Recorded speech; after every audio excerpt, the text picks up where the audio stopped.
Selamat siang dan salam sejahtera untuk kita semuanya. Salam Planters.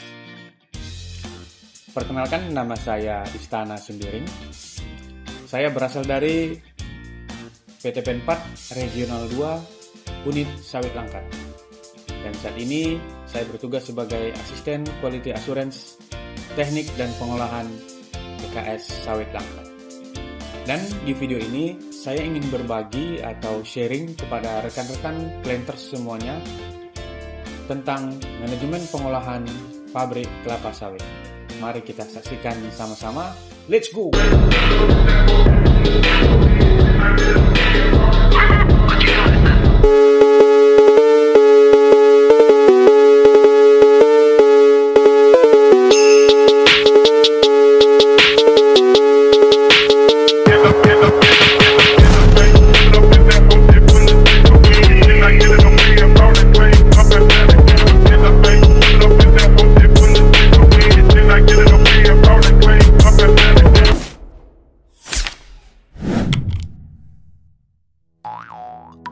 Kita mulai dari konsep bisnis kelapa sawit.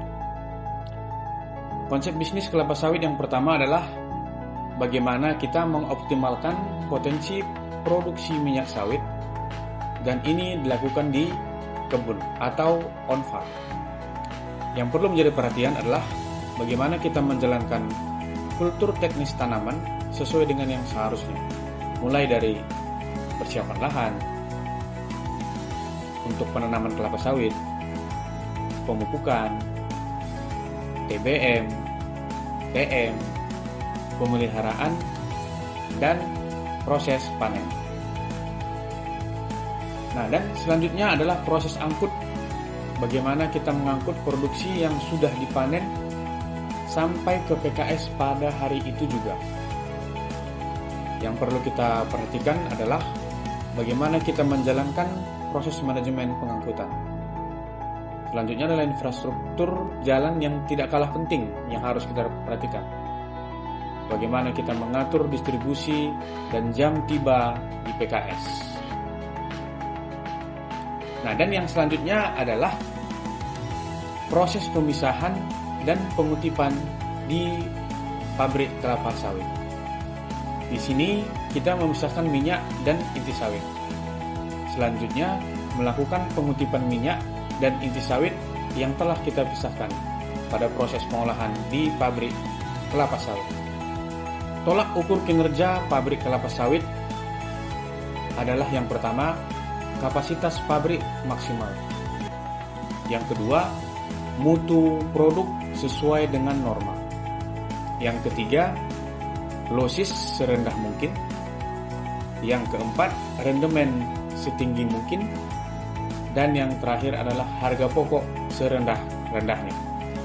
Baik, untuk selanjutnya yang perlu kita pelajari di sini adalah bagaimana strategi pencapaian kinerja pabrik yang optimal.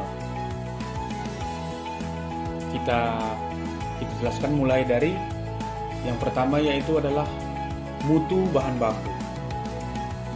Di mutu bahan baku ini kita harus memastikan bahwa bahan baku yang dikirim ke pabrik kelapa sawit yang berasal dari tanaman atau on farm sudah sesuai dengan kriteria penerimaan sortasi di pabrik kelapa sawit, yaitu sistem panen dengan brondol 5 alami di piringan.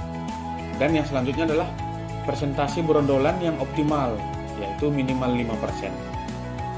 Baik, selanjutnya strategi untuk kinerja pabrik yang optimal. Yang kedua itu adalah operasional pabrik kelapa sawit.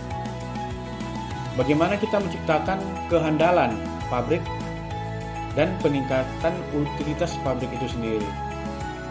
Biasanya kita lakukan itu dengan secara rutin melakukan preventive maintenance dan kesiapan spare part di gudang kita.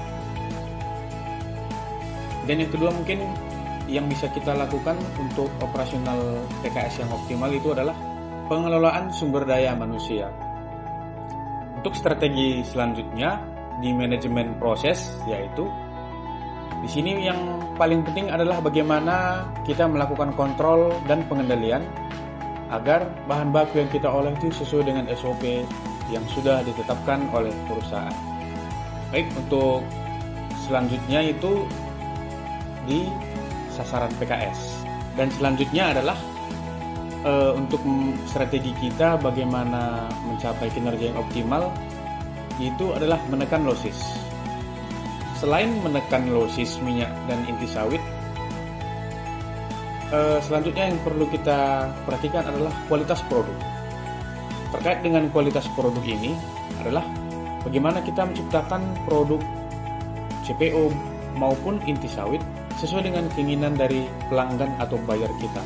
Setelah kita menjaga kualitas produk kita harus bisa menekan biaya olah atau biaya pengolahan untuk pencapaian harga pokok produksi yang optimal.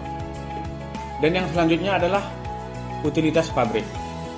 Terkait dengan kapasitas dan pemenuhan TBS olah yang harus dicapai oleh pabrik itu sendiri. Dan yang terakhir, strategi kita adalah bagaimana kita menciptakan pabrik yang ramah lingkungan. Kita mengikuti program industri hijau, RSPO, ISPO, ISCC, dan yang lain sebagainya untuk menambah laba ke perusahaan kita. Dan strategi keempat adalah menciptakan laba untuk perusahaan. Dalam hal ini kita fokus menjaga mutu dari produk yang kita jual kepada buyer. Selain itu kita perlu jaga adalah mutu yang sesuai dengan permintaan para buyer kita. Dan strategi yang selanjutnya untuk menambah laba untuk perusahaan adalah bagaimana kita menciptakan perusahaan yang berkesinambungan atau sustainability.